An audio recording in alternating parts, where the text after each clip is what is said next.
Anda kembali bersama kami di obrolan malam. Saya ingin ke Bang Panel. Bang Panel tentu juga projo mengikuti dinamika yang terjadi. Ada pandangan-pandangan publik dari banyak perspektif. Salah satunya tadi sudah sempat disebut oleh Bang Saidiman. Ada yang melihat bahwa dengan Mas Kaisang atau anak Pak Presiden Jokowi kemudian terjun ke politik, maka disebut ada untuk melanggengkan politik identitas. Politik identitas. Dari tadi saya selalu salah sebut. Politik dinasti. Politik dinasti. Ada juga yang kemudian ngait-ngaitkan bahwa ini mungkin mengarah atau menjadi arah atau petunjuk terhadap sosok pilihan baca pres yang disukai dalam tanda petik oleh Pak Jokowi. Kalau Projo sendiri melihat pilihan-pilihan politik dari keluarga Pak Jokowi sendiri termasuk Mas Kaisang, gimana Bang Panel? Ya, memang belakangan ini kerap muncul narasi negatif ya, atas peristiwa pengangkatan Mas Kaisang menjadi ketum PSI. Saya perhatikan ada dua narasi negatif yang cukup masif. Yang pertama tentang politik dinasti, yang kedua tentang tidak tahu terima kasih. Itu narasi negatif itu saya perhatikan cukup masif belakangan. Nah, saya dalam kesempatan ini pertama ingin mengucapkan dulu selamat pada Mas Kaisang yang telah berani ya mengambil pilihan hidupnya dalam jalan politik ya. Saya pikir ini bukan pilihan yang mudah bagi Mas Kaisang. Lalu yang kedua terkait narasi bahwa ini adalah upaya membangun dinasti politik, menurut saya dalam alam politik liberal seperti yang terjadi di Indonesia, pada akhirnya siapapun itu, anak siapapun itu ya, mau anak presiden atau anak pimpinan partai, pada akhirnya semua nasibnya diputuskan di suara rakyat, di tangan rakyat. Rakyat suka atau tidak, dia terpilih atau tidak menjadi kepala daerah atau menjadi apapun, itu pada akhirnya rakyat menjadi hakim di bilik TPS. Jadi tidak relevan kalau kita bicara tentang dinasti politik. Gitu Mbak. Ya, kalau pertanyaannya sama saya sampaikan ke Bang Saidiman, jawabannya apa Bang Saidiman? Oke, soal politik dinasti ya. Ya, saya kira yang membedakan politik itu dikatakan politik dinasti atau tidak adalah ada unsur partisipasi publiknya di sini. Dalam dinasti tidak ada unsur partisipasi publik bahwa seseorang itu menjadi raja hanya karena ia punya ikatan darah.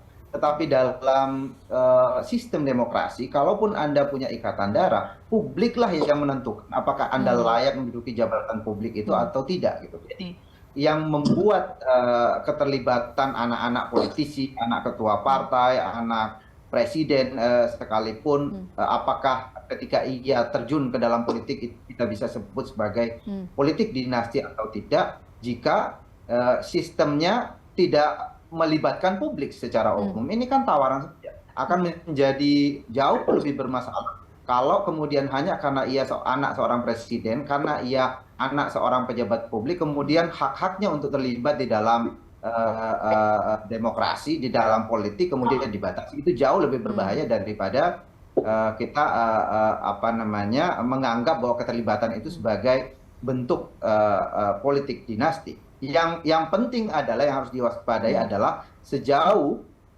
tidak ada pemaksaan di sana atau tidak ada penggunaan fasilitas negara, katakanlah demikian, secara tidak sah untuk kemudian menggolkan seorang anak dari pejabat publik untuk menduduki jabatan politik dalam pemilihan umum. Oke, poin keduanya adalah Bang Saidiman, apakah benar ini akan mempengaruhi pilihan Mas Kaisang, akan mempengaruhi hubungan Pak Jokowi dengan Bu Mega, dengan PDIP, dengan baca pres PDIP, Ganjar Pranowo, sejauh itukah eksesnya? Menurut saya kalau kita lihat sekarang ini tampaknya mungkin tentu saja ya tentu akan ada pengaruh karena ini Kaisang ini adalah seorang public figure sekarang, terutama sangat populer di kalangan anak muda yang sekarang jumlahnya sangat besar, tentu akan berpengaruh dari itu. Tetapi kalau kemudian ini menjadikan hubungan antara Jokowi dengan partainya rusak misalnya, saya pikir sih tidak. Yang pertama adalah bahwa ini adalah dua individu yang berbeda. Kaisang sendiri bukan anggota PDI Perjuangan sebelumnya yang pindah begitu ya. Ini agak berbeda kasusnya. Dengan Mas Gibran misalnya ya. Ya, dengan Gibran misalnya kalau keluar dari PDI Perjuangan, atau Budiman Sujatmiko yang sebelumnya anggota kemudian tidak menjadi anggota. Kemudian kalau kita saksikan hari ini kan ada pembukaan Rakernas PDI Perjuangan, kita melihat tidak ada persoalan sama sekali. Joko Widodo hadir di Rakernas itu menyampaikan pidato, bahkan kemudian di dalam pidato itu dia menyebut atau mention secara khusus Ganjar Pranowo sebagai calon presiden, bahkan ia menitipkan bahwa nanti kalau dilantik maka langsung bekerja untuk program pangan yang sudah ditetapkan oleh Megawati Soekarno Putri. Tidak terlihat ada perubahan hubungan mereka kalau kita saksikan di dalam peristiwa hari ini di Rakernas Partai PDI Perjuangan. Penampilan publik ketiganya ya tadi ya di Rakernas keempat. Bang Panel, apakah mungkin, karena tadi saya nanya ke Mas Kaisang sih, kriteria capres buat PSI gimana? Katanya pasti sudah pria karena memang para baca pres semua pria, nggak ada calon presiden perempuan. Kemudian punya jiwa muda, nggak usianya muda. Tapi apakah mungkin, pertanyaannya, apakah mungkin pilihan capres PSI dengan pilihan capres Projo adalah sosok yang sama atau berbeda nanti, Bang Panel? Ya, dalam kunjungan PSI ke DPP Projo, udah saya sampaikan juga, kami berharap di pemilu 2024 kita semoga bisa dalam barisan yang sama dalam memenangkan capres dan cawapres yang kita dukung. Mudah-mudahan. Maksudnya sosok capresnya sama gitu pilihannya ya? Iya, udah saya sampaikan pada saat kunjungan PSI ke Projo, semoga di Pilpres atau Pemilu 2024, Projo dan PSI dalam barisan yang sama dalam mendukung capres dan cawapres, gitu. Ya, oke, baik. Nih saya masih punya waktu, Bang Panel mungkin bisa mundur dikit supaya pemirsa juga bisa lihat mukanya Bang Panel nih ya. Nah, kalau Bang Panel jawabannya masih begitu nih, masih agak sedikit mengambang sih menurut saya, Bang Saidiman. Kalau menurut tebakan Anda, kira-kira sama nggak sosok baca pres yang dipilih sama Projo sama nanti yang disampaikan oleh atau dipilih oleh PSI? Ke Projo mungkin saya agak sulit ya melihat atau membaca, karena tadi dikatakan ini kan organisasi informal, mungkin di sana ada banyak varian pemikiran di sana, tentu saja sebagai relawan kan, namanya juga relawan, sukarela. Tetapi kalau dari partai, sorry. Relawan itu informal, Projo itu bentuk organisasinya Ormas Politik Nasional. Ormas, Bang Saidiman, Ormas organisasi kemasyarakatan. Jadi bukan parpol tapi juga organisasi. Jadi di bawah partai politik. Oke, lanjut Bang Saidiman.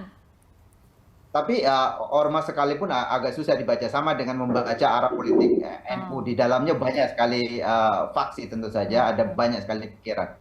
Tetapi kalau misalnya pada partai politik seperti PSI, menurut saya sih sekarang saya melihat walaupun dalam beberapa peristiwa terakhir PSI terlihat bersama, ada pertemuan dengan Prabowo Subianto misalnya, datang ke Prabowo, kemudian Prabowo datang ke kantor PSI, tapi saya melihat arus bawah atau arus besar di PSI sebenarnya menginginkan Ganjar Pranowo. Kenapa demikian? Karena Ganjar Pranowo ini sejauh ini masih merupakan representasi dari kubu politik Pak Jokowi. Publik puas dengan kinerja Pak Jokowi dan mereka menginginkan keberlanjutan. Mereka menginginkan pemimpin ke depan itu melakukan program-program Pak Jokowi, dan sosok itu sekarang umumnya ada pada Ganjar Pranowo. Nah, masa PSI itu sebetulnya sama dengan itu. Mereka adalah loyalis Pak Jokowi yang menginginkan ini dilanjutkan, dan bahkan ya di rembuk rakyat sebelumnya yang sampai hari ini belum dianulir sebetulnya itu memilih Ganjar Pranowo. Hanya saja persoalannya mungkin ada komunikasi antar elit. Baik. Mbak, jadi saya tegaskan sekali lagi. Ini udah ya, gimana? Ini sedikit saja ya Bang, singkat karena kita sudah mau closing. Kenapa Bang? Jadi posisi politik Projo saya tegaskan tidak akan beda dengan Pak Jokowi. Kita akan tegak lurus. Baik. Itu satu. Ya, dua.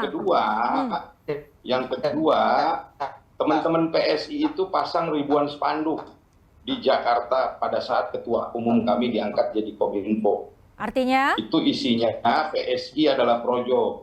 Oh. Jadi insya Allah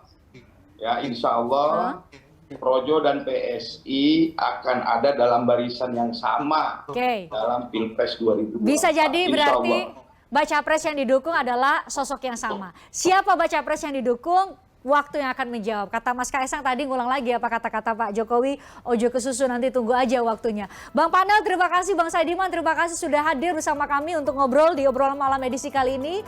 Happy weekend buat Anda berdua, happy weekend juga buat Anda pemirsa yang sudah nonton obrolan malam. Saya Christian Rich, kita jumpa lagi Jumat depan.